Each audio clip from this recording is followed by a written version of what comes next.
Good afternoon, everyone, and thank you for choosing Across the Fence. I'm Will Michael, in today for Judy Simpson.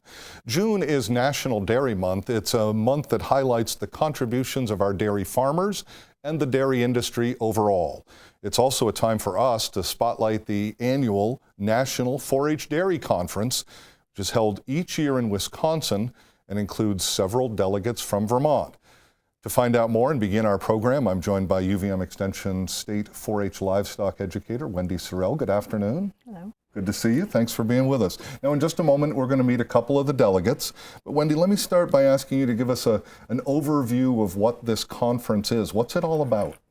Well, it's from kids from 4-H members from across Canada and the United States are coming together in Madison, Wisconsin. They're attending this conference to learn about ag careers.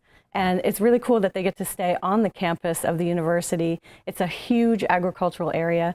They get to go to seminars and workshops and meet other kids that are involved in the dairy industry. What a great opportunity for young people, the opportunity to travel, to network, to be around professionals and young people who have similar interests. Exactly, Yep. exactly.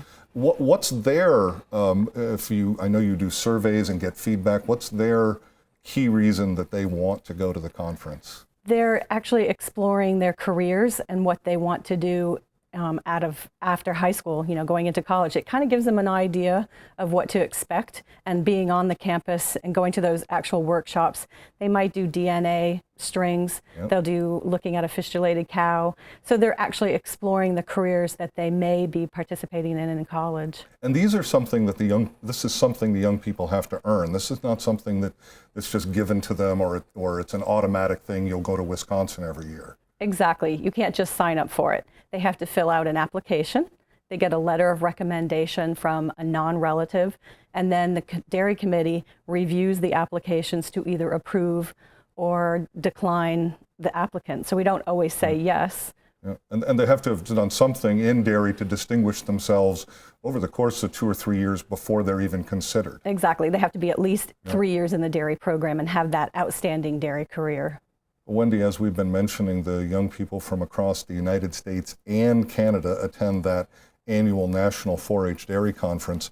Last year, the delegation included more than a dozen young people from Vermont, along with their chaperones, the 4-Hers that learned about production, processing, and the marketing of dairy products.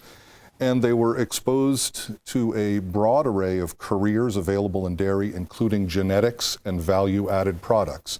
So joining me now are two of the Vermont delegates to last year's National 4-H Dairy Conference. Daisy Anacaricchio is with me, as well as Courtney Bannock. I want to thank you both for being with us. I apologize, did I butcher your last name already? A little bit. Okay, one more time. Anacaricchio. Thank you very much. Tell our viewers a little bit about yourselves, where you grew up and your interest in dairy. Courtney, get us started. So I grew up in South Burlington. I'm from a non-farming family, but I found my niche in the dairy industry from working down at Shelburne Farms. I've been there now for the past 6 years. Excellent. And on this side of the table? I grew up in a small town in Whiting in Addison County on a small farm. We milk about 50 cows, and my parents run the farm. So I think it's fascinating that we have both someone with a deep agricultural background and somebody not. That speaks well of both of you as well as the program. Now, I mentioned one aspect of the conference involves some touring and special exhibits, and for you guys that included an interesting visit to a museum. We have some pictures. Tell us a little bit about the museum and its significance. So the National Dairy Shrine Museum was founded in 1949, and basically, the museum portrays the past and present of the dairy industry. So when you get in, you can see a tour that it's all based on computer screens, basically, and you walk around, and it starts from back, like family farms making butter on the kitchen table to the industry now. And then you can tour the museum and see all this old machinery and equipment, as well as past and previous winners at Expo. Now, I'm wondering if some of this equipment you actually wondered, gee, what's that for? Because this is stuff that not even your parents, but your grandparents would have used. Yeah, some of it we were like, I don't know what this is. The clippers were a big highlight for a lot of us because they've changed a lot. Yeah. I'm going to turn over to Daisy. What did you do before the conference got started? We were able to visit the Diagnostic Lab at the university, and Okay, so this goes back to what Wendy was saying about spending time on the campus and having access to these incredible facilities. So this is again, so the viewers know, this is the Diagnostic Lab? Yeah, it was a necropsy lab, and so they take the dead animals and investigate how they died. And it was really cool for us to see that and have that chance to see what those students at the university is doing. And so there, again, nobody there that day, but giving you an idea of what these facilities are like and what their capabilities are. Courtney, one of the oldest names in American dairying is Hoards. And as part of your visit in this conference in Wisconsin, I believe you got to visit the Hoards Dairyman Farm. Yes, we did. And so the farm was actually purchased back in 1899, and they actually have the oldest registered Guernsey herd in the nation, and they milk 500 cows 3 times a day. And Hoard also founded the newspaper company in town, but they added jerseys to the herd in 2009. And so that newspaper, a lot of folks in the dairy industry clearly are aware of Hoards magazine. Yes. And I'm struck by the pictures. They have some cows outside, some inside, some in freestall, some not. Is that how they work? The barn was converted from a tie stall to a freestall barn in 2007. The cows out on pasture were the dry cows, so he actually explained those ones were only a week out from calving when we saw them. Very neat. All right, I'm going to jump back over to Daisy. Wisconsin, home to a company called ABS, which I'm guessing our viewers may not know what that means. So go ahead and explain it and tell us what this company does. Well, it's a bull stud, so they raise young sires, and they they collect semen there to breed the cows. It's the American Breeding Service. It is. Yep. So, and what they do, they raise them and they test them, and they have thousands of semen collected a day and about 330 young sires every year. What are these banners representing that we're seeing right now? Those are Hall of Fame bulls, so they've over 1 million units produced. Yeah, because again, we can see it in Vermont. We're not behind on the technology, but we are small. We don't see it on a daily basis, and I'm just thinking the opportunity for you guys to go out and get this education to be able to see it. I can tell you're smiling. It meant a lot. You learned a lot. It's very interesting to see this because we don't see here. We have nothing like it here. Yeah. So it's really cool for us to see. We've been talking about the sort of the conference experience as a whole, and it included the on-farm site visits. There was another one, Courtney, called Craven Brothers Farm. Yeah, so Craven Brothers is a family farm run by the 4 brothers, but it's huge. They have over 1,000 cows, 1,000 heifers, and hundreds of dry cows. So you can only imagine the size of the place. And they actually only keep about 80 to 90% of the calves on the farm, where they send the others that they just don't think are going to be profitable in the future off to other locations. And their calves are raised on property compared to Hoards, who are raised at a heifer facility away from the farm. And we've transitioned to another picture here that's part of the farm. What are we seeing here? They actually have a manure digester and a separator. So what we're seeing in this picture is they're creating bedding from the manure solids to use in their freestall barns. And there's another process that they do that we're going to see in the next picture that involves the feedlot.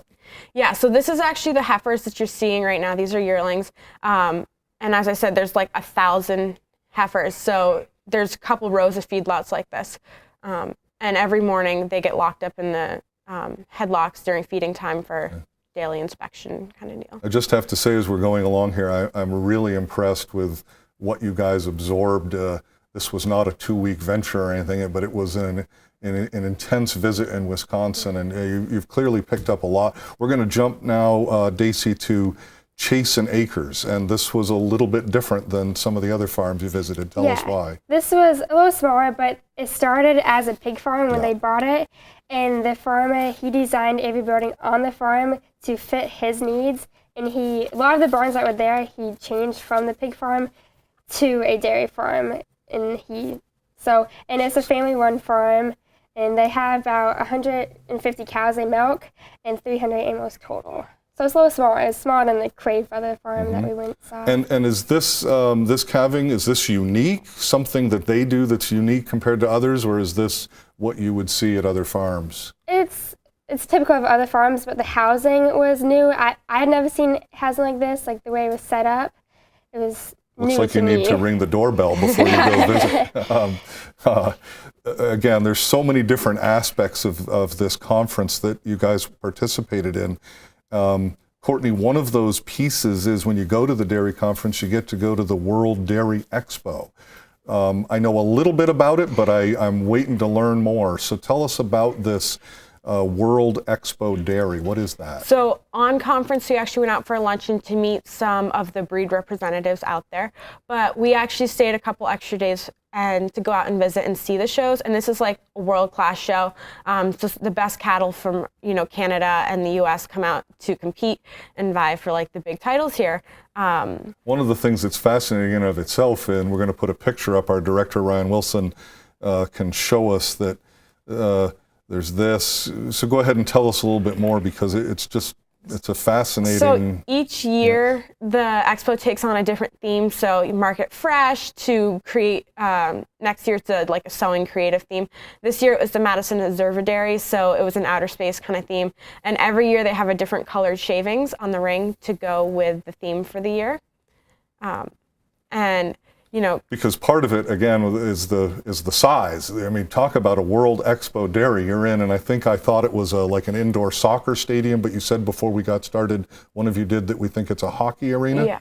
It's a huge coliseum. I mean, doubles, there's 2 stories worth of seating here, and it's huge. I mean, you can have anywhere from 40 cows in the ring at once, so, I mean, that's so much larger than our little hometown shows with 6 or 7 in a class. Yeah.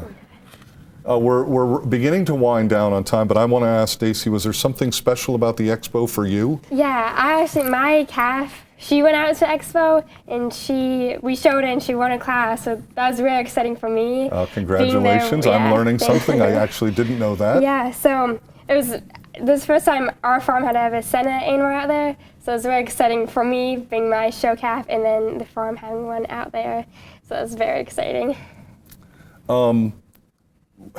Briefly explain, and Wendy talked about this a little bit, that you guys qualified for this. This wasn't something that was given to you. How were you selected, and who helped support you?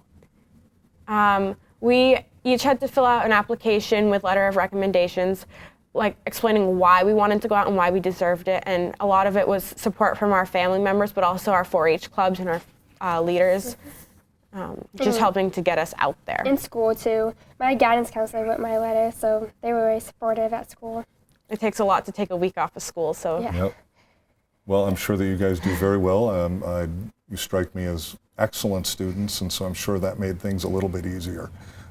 We've seen a number of pictures, with just a couple of minutes left to go, what were some of the workshops that you took part in?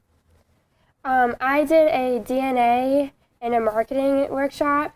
Those are both really interesting, the genetic side of it and then the marketing side and seeing how the products are marketed in the... I just think the genetics there's so much opening up new all the time, and we know in other 4-H programs that forensics is very popular, and it, as a career path, can take you a bunch of directions. Courtney, workshops for you? I did one on feeding calves and the comparison between how you feed a dairy calf versus a beef calf.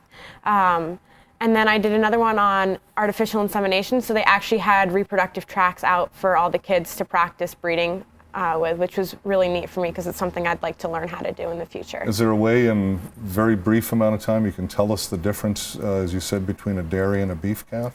Beef calves, one of the big differences is that they're usually typically raised by their mothers, where dairy calves are pulled from mom at the day of birth. And so and beef calves are on milk longer than the dairy cows usually. I'm going to pause right there because as we come to the end, I do want our viewers to know if they'd like more information about the UVM Extension 4-H livestock program or any 4-H programming that's offered around the state. We do encourage you to call the state 4-H office at the toll-free number listed on your screen. It's 1-800-571-06 800-571-0668. That's 800-571-0668. I want to thank Wendy Sorrell, who was with us earlier, and our young guests who were with us throughout the program. Congratulations again to both of you, and thank you for being with us. Thank you. Thank you. That is our program for today. We know you have choices, so thanks for choosing us. I'm Will Michael, inviting you to join us back here each weekday afternoon for another visit Across the Fence.